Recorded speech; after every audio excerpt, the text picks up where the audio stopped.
welcome to the Open Dice channel. Today, we will be discussing about the nation-state system. As all of us know, that nation-state system is a very debatable concept and people often confuse between the terms nation and states.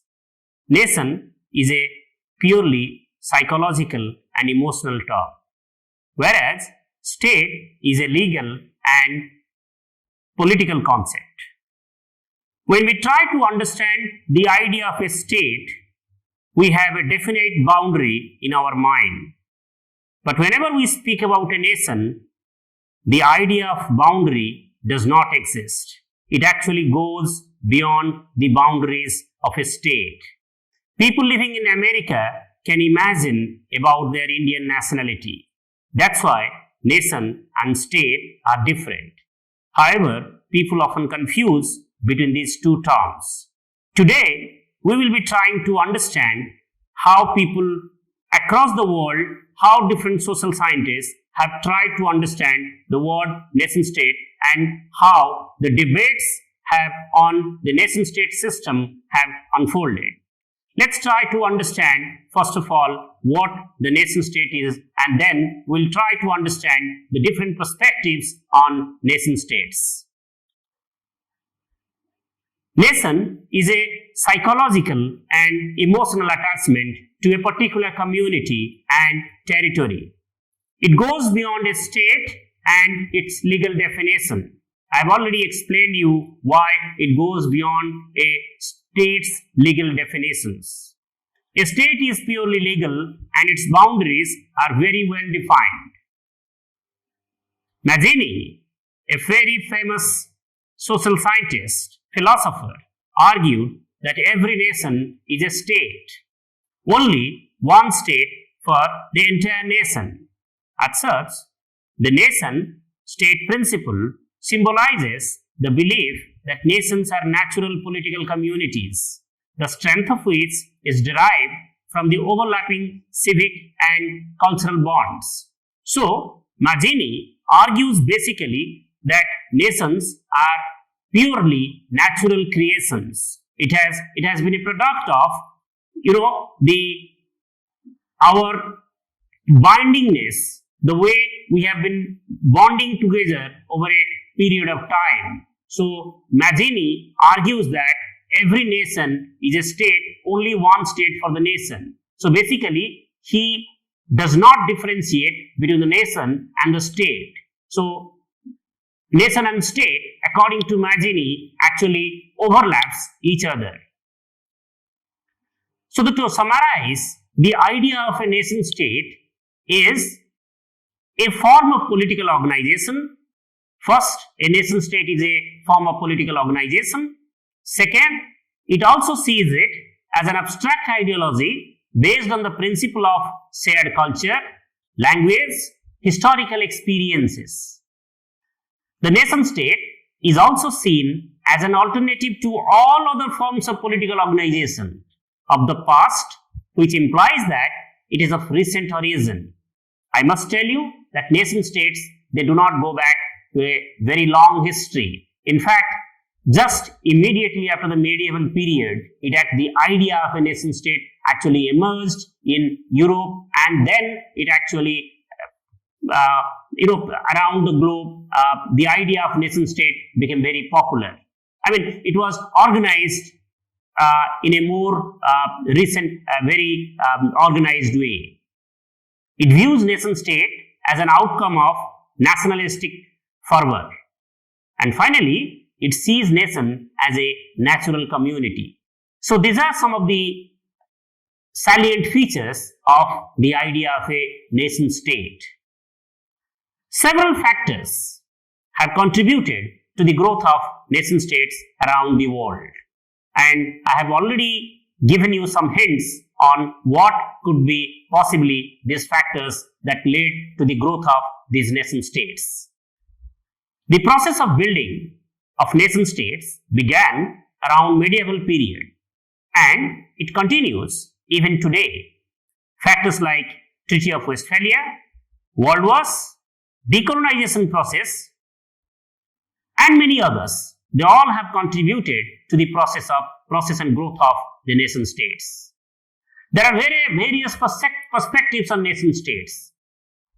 Philosophers and social scientists across the globe, they have tried to debate on the very idea of nation states and their origin, how the idea of nation state have actually originated across the globe.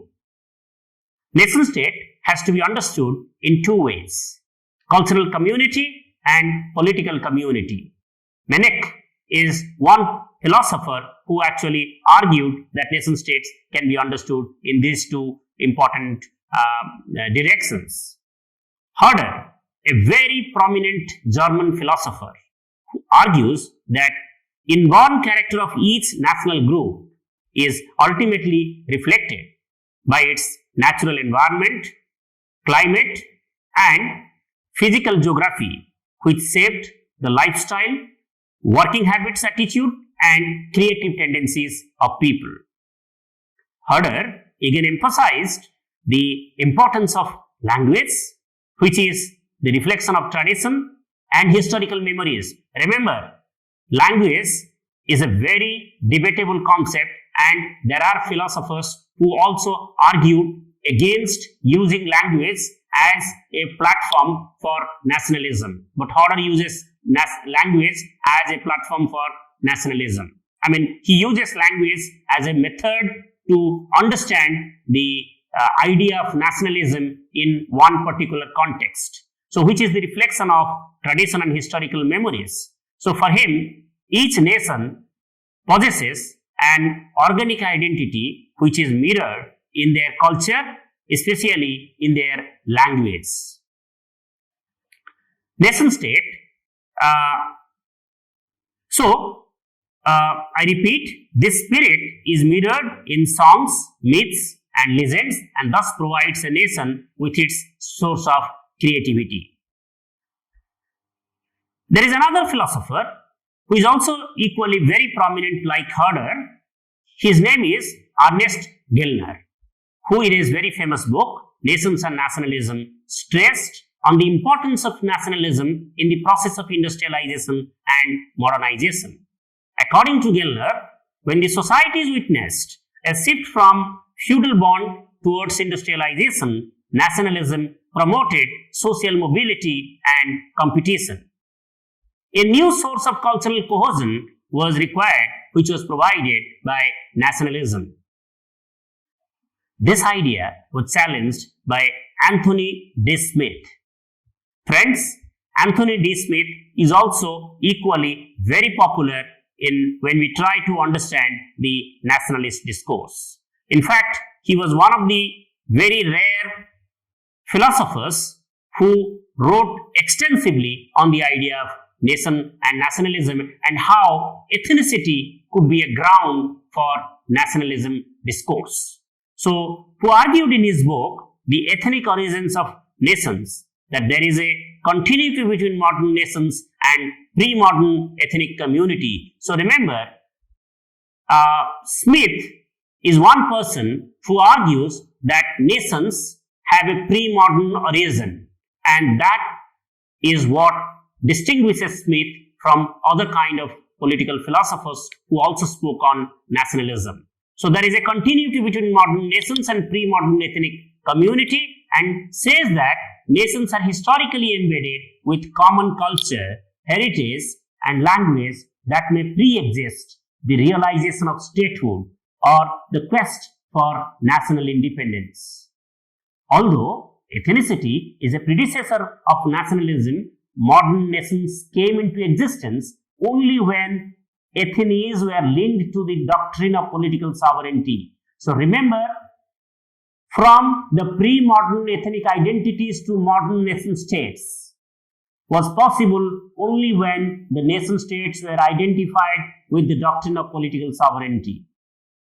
So this occurred in Europe in the late 18th century and early 19th century, and then in Asia and Africa in the 20th century.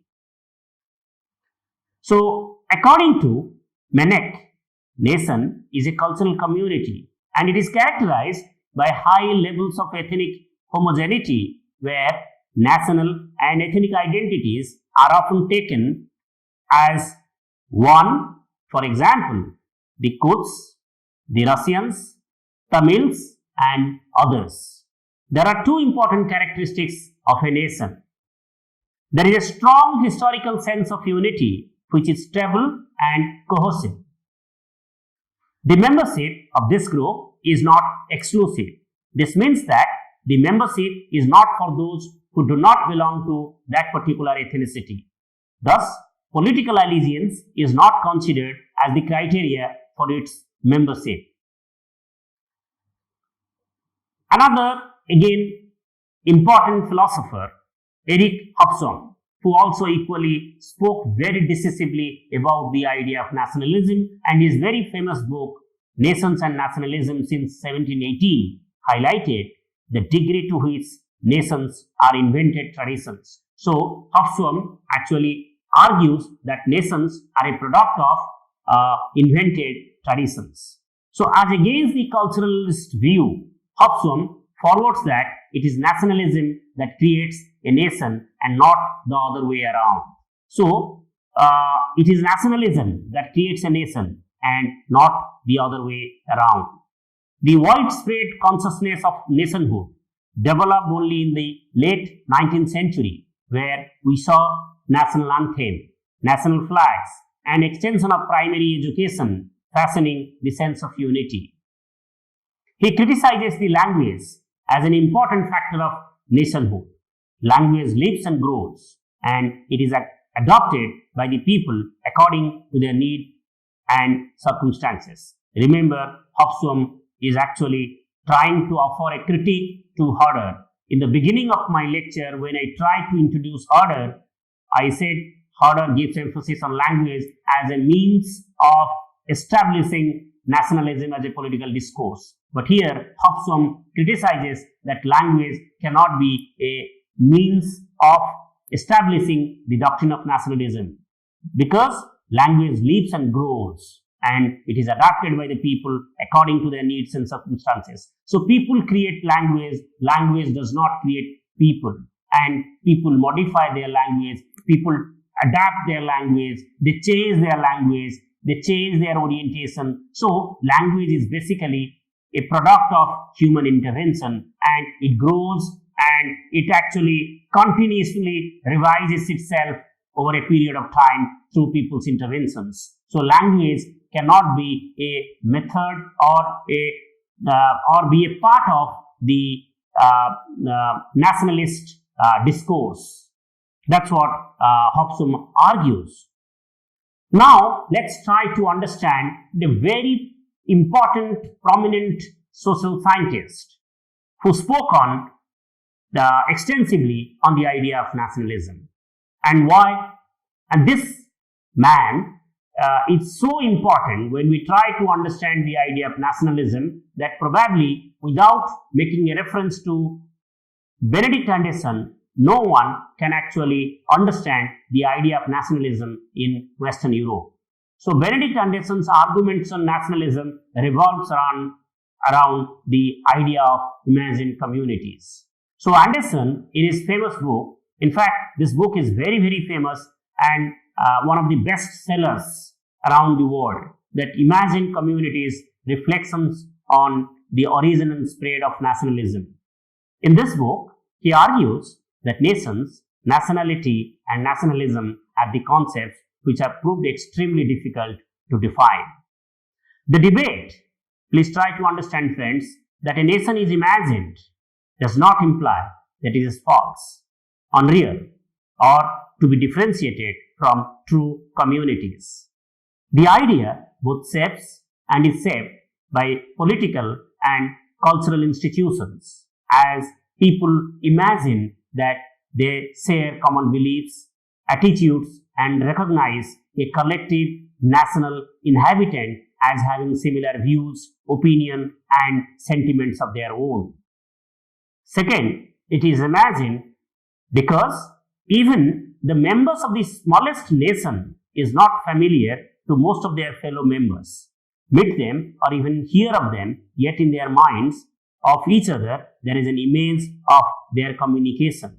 Even, for example, to explain this point further, for example, somebody from India is staying in United States, but when there is a cricket match between India and Pakistan, people watch in India and people watch in US, but all of us actually feel that we are Indians. So that's why nations are imagined. So that's why, so in this sense, Anderson argues that nations are imagined. So when we say that nations are imagined, they are not actually unreal or something where we say that it does not exist, and that's why we are trying to imagine. It exists, but without realizing that we belong to one particular community, or we don't know each other probably, but we feel that we belong to one particular community. So in that sense only, Anderson argues that these are imagined communities.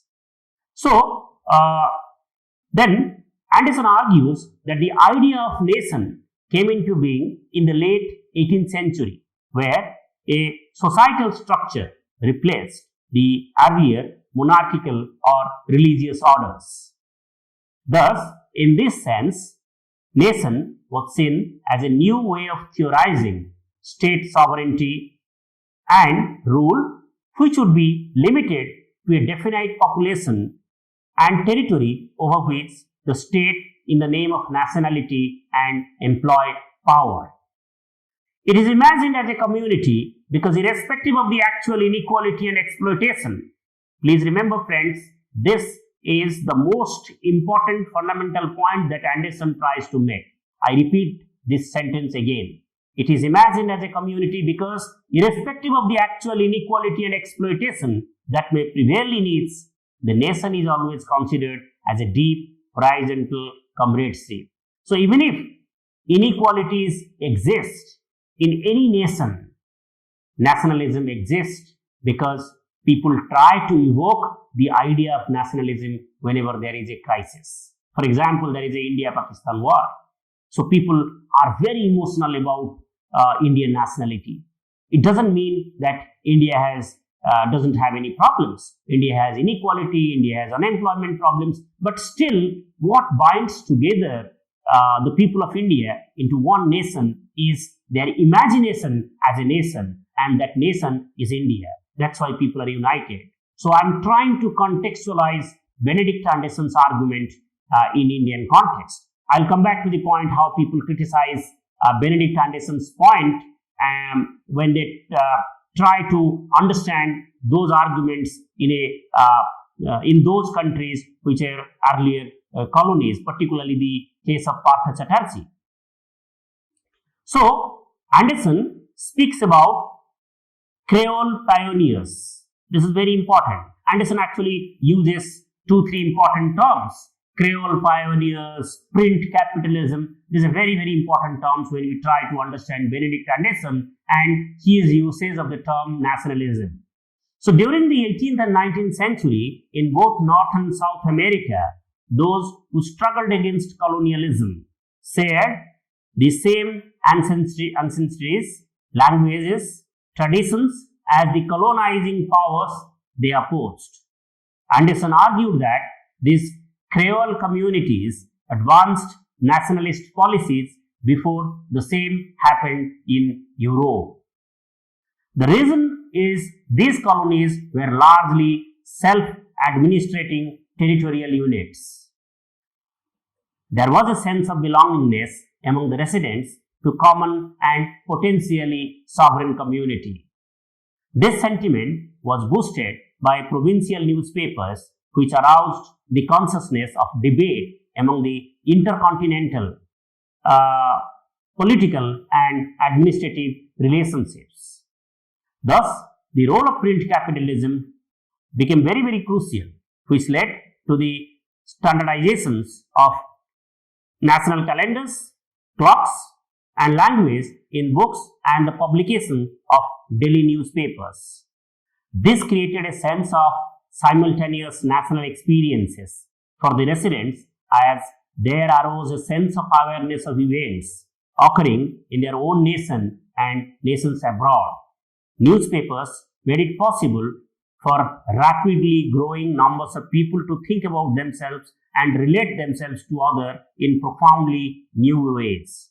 So, to summarize, so far what I have said about Benedict Anderson and the idea of print capitalism and how he uses the idea of print capitalism is basically that how the establishment of press and the newspapers helped to circulate or the sentiment of unity, and how people became very conscious of their origin. People became very conscious of their identities, their commonalities, and that actually helped people to stay together. And that's why Anderson uses the term print capitalism to defend his thesis on nationalism and how print capitalism was responsible for bringing people together immediately during the time of Industrial Revolution. So actually what Anderson and other peoples of nationalism, who spoke about nationalism, they all agree that nations emerge after most of the, particularly Anthony D. Smith, Gellner, Anderson, they all argue that nationalism is a post-enlightenment product. These are all very important. Post-enlightenment product, post-modernist project, because modernism and enlightenment provided the required opportunity for these nation states to emerge as very, very powerful. That's why, but their language and the way they try to present nationalism as a discourse is absolutely different. For example, Smith uses the idea of pre-modern identities and how it was transformed into a nation and a concrete shape through the idea of Athens, and then how popular sovereignty made it possible for the nation states to survive. So all these people, they differ, but one thing that actually commonly binds to these scholars is that nations actually is a product of the post-enlightenment period. That's what I'm trying to say here. So that's why Anderson speaks about the idea of print capitalism, press, newspapers, and how they were able to manage to unite people by circulating the idea of oneness and their common origin history. That's why in Benedict Anderson's thesis, the print capitalism is a major area, major thrust, center around which his idea of nationalism revolves. Then immediately after Anderson is discussed, what comes to our mind is that how Anderson could be criticized. Because Anderson is one philosopher who spoke decisively about the idea of a nation and nationalism. But there are people who do not like the way Anderson tries to understand the idea of nation and nationalism. And there are people like Partha Chatterjee, who is a very reputed scholar, who argued that the post-colonial states do not belong to the category of states where we could use the framework of Benedict Anderson's analysis to understand the idea of nation and states, nation state or nation states in those post-colonial states. So what actually Partha Chatterjee argues that we need a different framework of analysis to understand the idea of nationalism in these nation states.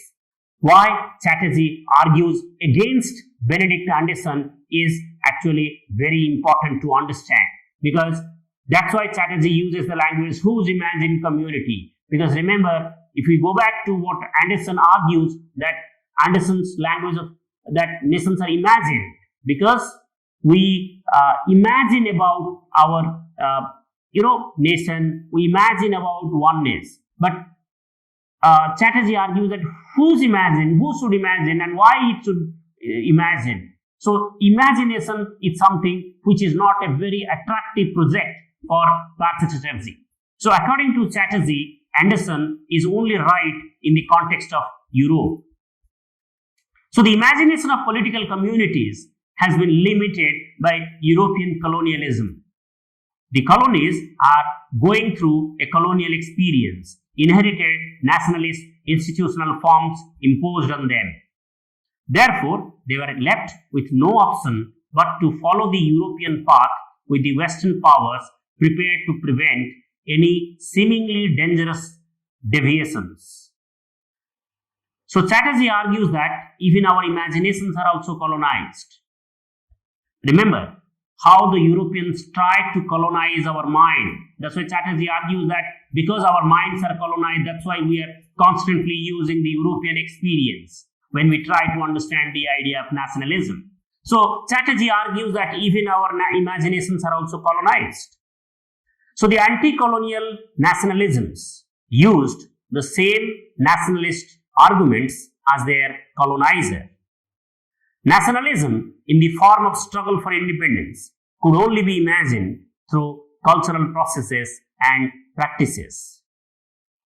Print capitalism is important for standardizing language, time, and territorial extent is too naive to impose on the different contexts of colonial situations where there is multilingualism and asymmetrical power relations. So this is very important. Print capitalism is important. So Chatterjee does not deny the importance of print capitalism. He also agrees that print capitalism is important. But you cannot try to standardize language, time, and territorial extent. So these are very important. So he argues that the idea of a nation existed before the Europeans came. So no, there is no need of any kind of imagination. So when we try to summarize the entire argument in a nutshell, that in general, nation as a political community implies one in which citizens have greater political significance than ethnic identities.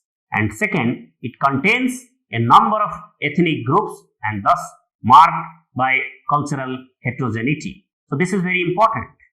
So the nation can be described in political in two senses. In many cases, it has achieved its nationhood through anti-colonial struggle. Remember, in many cases, it has achieved its nationhood through anti-colonial struggle. The third world nationalism is an example of it. And then the nations have often been shaped by the territorial boundaries inherited from their colonial rulers. So, when we try to understand the nation as a political concept, let's imagine the post-colonial states in our mind when we try to understand nation as a political concept. Also, there are critics who say that nation as a cultural context has also to be understood. So again, the ancient civilizations like India, China, and Greece, so these are the ancient civilization nations. So they also have to be contextualized because these are the nations which have a shared culture, ancient civilization. So nation is a complex concept. It cannot be just conceptualized in terms of a political or cultural context, and there has to be a tight dichotomy between these two terms. It comes with a package. It is a both political concept and it is a cultural concept. So nations can only be understood when it is packaged by these two terms as a cultural concept and political concept. So with these things, I would like to conclude my lecture. Thank you very much.